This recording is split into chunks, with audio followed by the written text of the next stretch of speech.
Hey guys, कैसे हैं आप सब लोग। आशा करती हूँ बहुत लोग खुश होंगे क्योंकि पीओ का रिजल्ट कल आ चुका है। 31 जनवरी को पिछले साल भी पीओ का रिजल्ट आया था, इस साल भी 31 जनवरी को पीओ का रिजल्ट निकल गया है। यानी कि एएफओ का रिजल्ट, एसओ का रिजल्ट कभी भी आ सकता है विद इन 7 डेज। मुझे लगता है कि शायद 2-3 4 दिन में ही दे देंगे, क्योंकि जब IBPS once IBPS get started ना, तो वो फटाफट से निकाल देता है रिजल्ट। और अभी कुछ एक्सपेक्ट नहीं कर सकते, लेकिन हाँ, आप 7 फरवरी तक मान के चलिए रिजल्ट आ ही जाएगा। ऐसे में इंटरव्यू की तैयारी करना अगेन इम्पॉर्टेंट हो जाता है। पीओ के कुछ रिजल्ट की वीडियोस मैंने देखी, तो उनमें अभी इंटरव्यू की डेट नहीं बताई है। तो हो सकता है एसओ में भी इंटरव्यू की डेट ना बताई जाए अभी तक। लेकिन आप सब जानते हैं कि जब एक बार रिजल्ट आ जाता है मेंस का, तो उसके 4-5 दिन के बाद एडमिट कार्ड भी इंटरव्यू का आ जाता है, और उसमें आपको पता चल ही जाएगा डेट वगैरह, वेन्यू वगैरह क्या है। तो ये मान के चलिए कि 15 से 20 दिन हमारे पास इंटरव्यू के लिए हैं। ऐसे में तैयारी करना बहुत ज़रूरी हो जाता है। आपको पता है आज 1 फरवरी है, कल 31 जनवरी थी। इकोनॉमिक सर्वे और हमारा बजट अनाउंस होने वाला है, जो कि बहुत ज़्यादा रोल प्ले करते हैं इंटरव्यू में। अगर अभी इस मंथ के बीच में इंटरव्यू हुआ ना, तो 100% चांसेस है बजट पूछते हैं, इकोनॉमिक सर्वे पूछते हैं। ये मैं इसलिए बोल रही हूँ क्योंकि मुझसे पूछा गया है बजट। अगर मेरा 4 बार इंटरव्यू हुआ है ना, तो मुझसे 2 बार बजट पूछा गया है। पिछली बार बजट के कुछ पिलर्स थे ना, 7 पिलर्स थे, वो मुझसे पूछे गए थे कि आप बताइए। वो युवा था, हेल्थ था, सस्टेनेबल ग्रोथ था, ऐसा कुछ था। तो वो मुझसे पूछा गया था। इट्स वेरी क्रूशियल कि आप बजट, इकोनॉमिक सर्वे करके जाओ। ऐसी बहुत सारी चीज़ें हैं जो इंटरव्यू में आपको करनी होती हैं, और वो हम अब डिस्कस करेंगे। ओके, सबसे पहले इंटरव्यू की तैयारी के लिए अपने आप को शुरू कर लीजिए, मतलब it's time to get started. और मैं बताती हूँ कि कैसे हमें इंटरव्यू की तैयारी परफेक्ट तरीके से शुरू करनी है। देखिए, सबसे पहले दिन में आप कुछ 6 आवर्स अगर निकाल लेंगे, तो आपकी बहुत अच्छी इंटरव्यू की तैयारी हो जाएगी। ओके, 6 आवर्स को हमने डिवाइड ऐसे करना है। हमने 6 आवर्स के 3 स्लॉट बनाने हैं, each slot comprising of 2 hours. First slot जो हमारा होगा वो होगा करंट अफेयर्स का, बिकॉज इंटरव्यू में पिछले 1 मंथ के करंट अफेयर पूछे जाते हैं। तो सुबह उठ के जो भी हम पहला स्लॉट बनाएंगे, उसमें हम करंट अफेयर पढ़ेंगे कि आज क्या क्या हुआ, कल के दिन में क्या क्या हुआ, जिससे हमें पता रहेगा कि हाँ, क्या क्या चल रहा है दुनिया में। ओके, दूसरा दूसरा जो हमारा स्लॉट रहेगा वो भी 2 घंटे का रहेगा। उसमें हम क्या करेंगे, उसमें हम क्रॉस क्वेश्चनिंग करेंगे खुद से। जो एचआर क्वेश्चंस पूछे जाते हैं ना, वो हम यहाँ पे तैयार करेंगे। उसमें क्या रहेगा, उसमें हमारा जैसे सबसे पहले इंट्रोडक्शन रहेगा। इंट्रोडक्शन तैयार कर लीजिए अपना, बोल के देखिए कैसा साउंड कर रहा है। अगर आपको लग रहा है ये चीज़ ऐड करनी चाहिए, नहीं करनी चाहिए, एक नोटबुक लगा लीजिए, क्योंकि नोटबुक लगाने से बहुत हेल्प हो जाएगी आपको। नोटबुक, जो भी आपने इंट्रोडक्शन तैयार किया नोटबुक में लिख लिया, अब आप उसे रिवाइज कर रहे हो, 10 बार बोल रहे हो, कहीं भी कुछ भी काम कर रहे हो आप बोल रहे हो। फिर आपको लग रहा है नहीं यार, ये वाली लाइन ना थोड़ा ज़्यादा स्ट्रेच कर रहा हूँ मैं, या ये वाले को बहुत ज़्यादा शॉर्ट कर रहा हूँ, इसमें एक लाइन ऐड करनी चाहिए। तो वो जो आपने लिखा हुआ है ना, उसमें आप ऐड कर लीजिए। तो इससे क्या होता है कि आपके पास एक पड़ा होता है कि ये मेरे को बोलना है, ठीक है। नहीं तो आप उसमें चेंजेस करते जाओगे और आपको लास्ट में खुद भी नहीं याद रहेगा कि मैंने यहाँ पे चेंजेस करने थे, तो मुझे अब ये ओमिटेड वाला बोलना है या पहले वाला बोलना है, ठीक है। तो ये चीज़ कर लीजिए।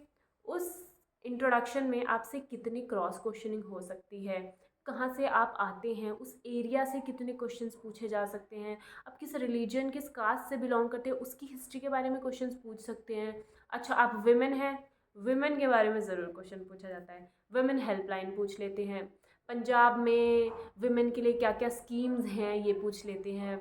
अच्छा, और ये सब चीज़ें ना मुझसे पूछी गई हैं पर्सनली इंटरव्यू में। जो मैं ये आपको बता रही हूँ, ये 2 चीज़ें मुझसे पूछी गई हैं, ठीक है। विमेन ब्यूरोक्रेट कौन है, ये सब चीज़ें पूछते हैं। तो थोड़ा सा, अगर आप एक लड़की हैं तो उस चीज़ को भी पढ़ के जाइए, ठीक है। इसके अलावा एग्रीकल्चर से रिलेटेड जो आपकी प्रोफाइल है, एमएससी की है, एमएससी की स्पेशलिटी के बारे में पढ़िए। अच्छा, आपके एरिया में अगर आप हिमाचल से बिलोंग करते हो, वहाँ पे क्या क्या चीज़ होती है, एमपी से बिलोंग करते हो, वहाँ पे क्या क्या चीज़ होती है, वो सब चीज़ें पढ़ के जाइए। ओके, ये हो गई हमारी क्रॉस क्वेश्चनिंग या एचआर क्वेश्चंस, ठीक है। अब हमारा आया थर्ड स्लॉट।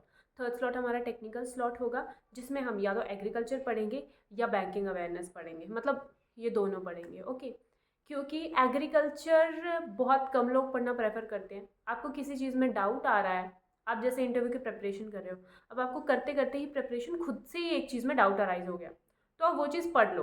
बिकॉज हो सकता है वो डाउट आप तब क्लियर ना करो और आपको इंटरव्यू में वो पूछ लिया जाए।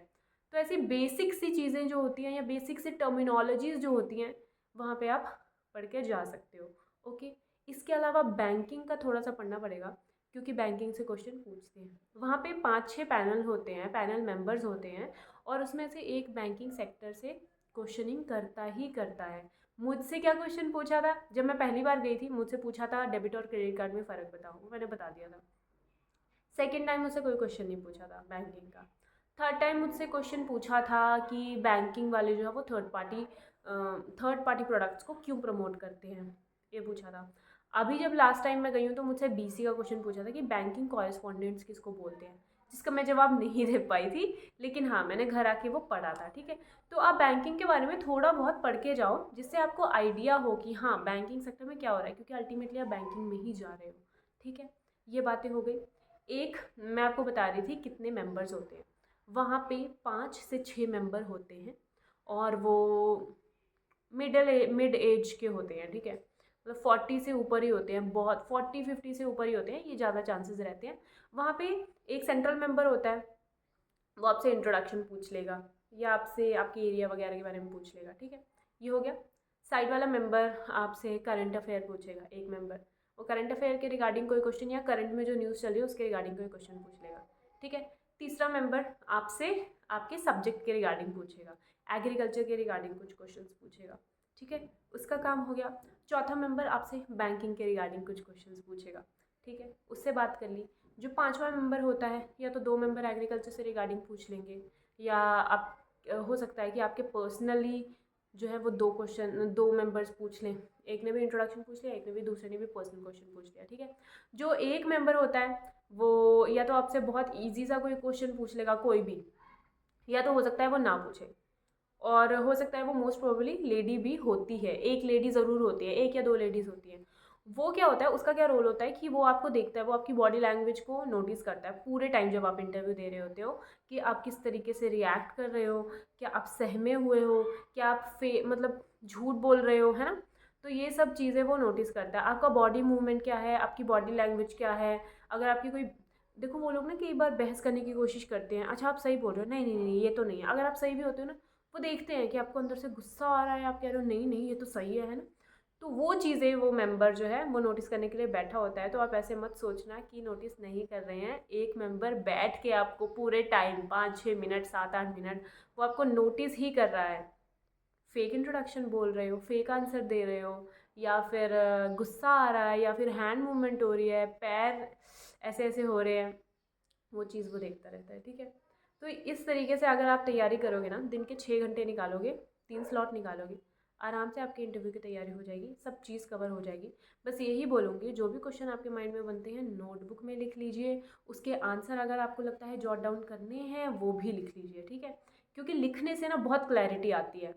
फिर आप मॉक इंटरव्यूज़ दीजिए।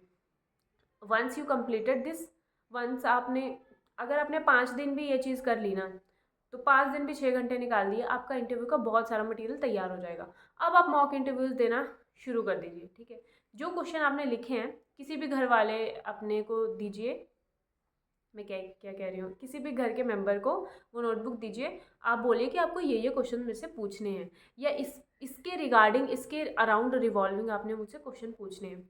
वो आपसे पूछेगा, आप उसको आंसर दीजिए। वो आपको बताएगा कि आप आइज़ बहुत ज़्यादा ब्लिंक कर रहे हो, या फिर आप बहुत ज़्यादा लेंथी आंसर दे रहे हो, या फिर आप बहुत ज़्यादा बोरिंग साउंड कर रहे हो। आपको बहुत सही सही फीडबैक मिलेंगे, और जो वो फीडबैक मिलेंगे आप उसको भी लिखिए नोटबुक में, और उसको नेक्स्ट मॉक इंटरव्यू में हटाने की कोशिश कीजिए, वो जो भी आपकी शॉर्टकमिंग्स है। इससे आप इतना इम्प्रूव होते चले जाएंगे ना कि आप सोच भी नहीं सकते। मैं कहती हूँ आप 5 दिन लगाइए इंटरव्यू की प्रिपरेशन में, 4 दिन 5 दिन, वो 3 स्लॉट वाला। उसके बाद आप मॉक इंटरव्यू शुरू कर दीजिए। आप दिन में 2 मॉक इंटरव्यू दीजिए, शीशे के सामने दे लीजिए, अपने घर के किसी मेंबर को बोल दीजिए, आपका कोई फ्रेंड है आप फ़ोन पे बोल दीजिए। लेकिन मैं आपको बोलूँगी कि सामने से इंटरव्यू जब आप करेंगे ना, तो बहुत सारे अच्छे फीडबैक आपको मिलेंगे, जिसको आप फ़ोन पे जो आपको नहीं मिलेंगे शायद, क्योंकि फ़ोन पे आपके बॉडी लैंग्वेज का नहीं पता चलेगा, कुछ भी नहीं पता चलेगा फ़ोन पे। ठीक है, फ़ोन पे ये सब सिर्फ पता लगेगा कि आप क्या बोल रहे हैं। ओके, तो ये बेस्ट तरीका है इंटरव्यू की तैयारी करने का। ये मैं आपको वो तरीका बता रही हूँ जो मैंने अपनाया है। मेरे 2 बार 16.5 इवन पौने 17, है ना। रुको 1 मिनट, मैं बताती हूँ आपको शुरू से। मेरे शुरू में आए थे 11.5 नंबर, दूसरी बार मेरे आए थे 16.5 नंबर, ठीक है। तीसरी बार मेरे आए थे 15 नंबर और चौथी बार भी मेरे आए थे 16.5 नंबर। तो मेरे काफ़ी अच्छे मार्क्स आए हुए हैं और इसी तरीके से मैंने तैयारी करी है। अभी मेरी पुरानी नोटबुक होती तो मैं वो आपको दिखा देती, बट अभी मैंने उसको कैरी नहीं किया। अब मैं नए सिरे से पूरा अपना हर बार इंट्रोडक्शन नया बनाती हूँ, वही पुराना वाला नहीं मैं यूज़ करती हूँ, बिकॉज मुझे लगता है कि मुझे भी थोड़ा मतलब इवॉल्व करना चाहिए, तो यही था। इंटरव्यू की तैयारी शुरू कर दीजिए। मेरी टिप्स आपको बहुत बहुत काम आएंगी, मैं बता रही हूँ। एक बार आप इनमें अमल करने लग जाएंगे तो ठीक है। करंट अफेयर में ये जो इकोनॉमिक सर्वे है और बजट है, ये मत छोड़ना, इसमें से क्वेश्चन आते ही आते हैं इंटरव्यू में, ठीक है।